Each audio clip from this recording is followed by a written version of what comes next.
विदेशी यात्रियों से मिलने वाली प्रमुख जानकारी। हेरोडोटस, इसे इतिहास का पिता कहा जाता है। इसने अपनी पुस्तक हिस्टोरिका में 5वीं शताब्दी ईसा पूर्व के भारत फारस के संबंध का वर्णन किया है। मेगास्थनीज, यह सेल्यूकस निकेटर का राजदूत था जो चंद्रगुप्त मौर्य के दरबार में आया था। इसने अपनी पुस्तक इंडिका में मौर्य युगीन समाज एवं संस्कृति के विषय में लिखा है। डाइमेकस, यह सीरियस नरेश आंतियोकस का राजदूत था जो बिंदुसार के दरबार में आया था। टॉलमी, इसने भारत का भूगोल नामक पुस्तक लिखी। प्लिनी, इसने नेचुरल हिस्ट्री नामक पुस्तक लिखी। फाहियान, चीनी लेखक, यह चीनी यात्री गुप्त नरेश चंद्रगुप्त द्वितीय के दरबार में आया था। हुएनसांग, यह हर्षवर्धन के शासनकाल में भारत आया था। इसका भ्रमण वृत्तांत सीयू के नाम से प्रसिद्ध है। हुएनसांग के अध्ययन के समय नालंदा विश्वविद्यालय के कुलपति आचार्य शीलभद्र थे। यह विश्वविद्यालय बौद्ध दर्शन के लिए प्रसिद्ध था। अरबी लेखक अलबरूनी, यह महमूद गजनवी के साथ भारत आया था। अलबरूनी ख्वारिज्म या खीव आधुनिक तुर्कमेनिस्तान का रहने वाला था। अरबी में लिखी गई उसकी कृति किताब उल हिंद या तहकीक हिंद, भारत की खोज।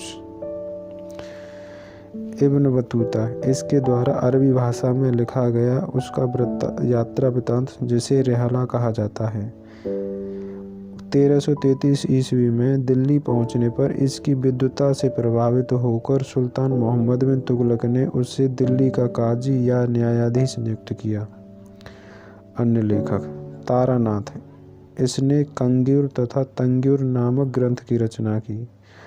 मार्को पोलो, यह 13वीं शताब्दी के अंत में पांड्य देश की यात्रा पर आया था। पुरातत्व संबंधी साक्ष्य से मिलने वाली जानकारी। भारतीय पुरातत्व शास्त्र का पितामह सर अलेक्जेंडर कनिंघम को कहा जाता है। 1400 ईसा पूर्व के अभिलेख बोगाज कोई एशिया माइनर से वैदिक देवता मित्र, वरुण, इंद्र और नासत्य अश्विनी कुमार के नाम मिलते हैं। मध्य भारत में भागवत धर्म विकसित होने का प्रमाण यवन राजदूत हेलियोडोरस के वेशनगर विदिशा गरुड़ स्तंभ लेख से प्राप्त होता है। सर्वप्रथम भारतवर्ष का जिक्र हाथी गुम्फा अभिलेख में है। सर्वप्रथम भारत पर होने वाले हूण आक्रमण की जानकारी भीतरी स्तंभ लेख से प्राप्त होती है। सती प्रथा का पहला लिखित साक्ष्य ऐरण अभिलेख शासक भानुगुप्त से प्राप्त होती है।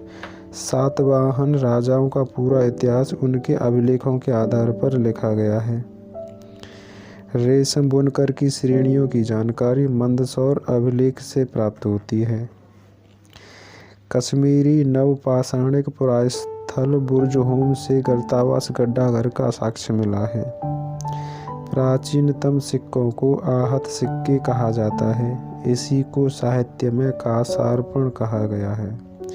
सर्वप्रथम सिक्कों पर लेख लिखने का कार्य यवन शासकों ने किया।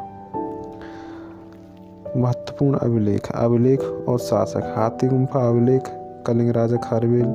जूनागढ़ गिरनार अभिलेख रुद्रदामन। प्रयाग स्तंभ लेख समुद्रगुप्त। ऐहोल अभिलेख पुलकेशिन द्वितीय। मंदसौर अभिलेख मालवा नरेश यशोवर्मन।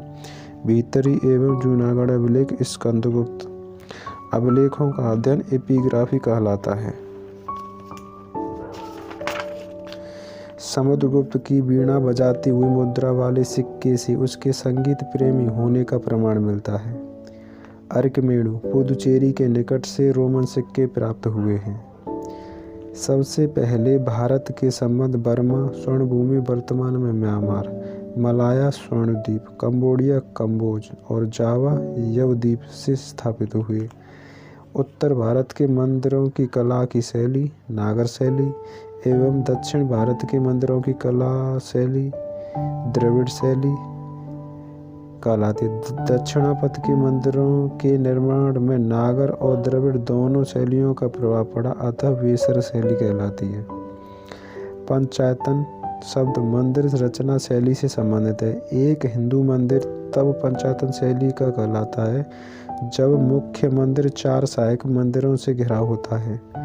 पंचायतन मंदिर के उदाहरण हैं कंदरिया महादेव मंदिर खजुराहो, ब्रह्मेश्वर मंदिर भुवनेश्वर, लक्ष्मण मंदिर खजुराहो, लिंगराज मंदिर भुवनेश्वर, दशावतार मंदिर देवगढ़ झांसी उत्तर प्रदेश, गौड़ेश्वर मंदिर महाराष्ट्र।